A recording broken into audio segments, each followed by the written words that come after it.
तो आज जा रहे हैं हम लोग स्विमिंग पूल में नहाने।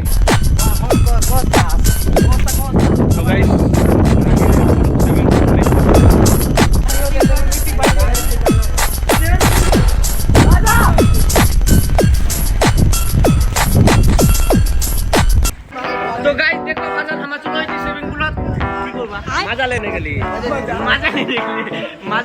आ गए स्विमिंग पूल में। उमा खाली को कुछ भी एक बांगाली भाषा आते बोले चल गया। आ जाओ मैं फोटो खींचता हूँ। वीडियो हो गया। अरे कुत्ता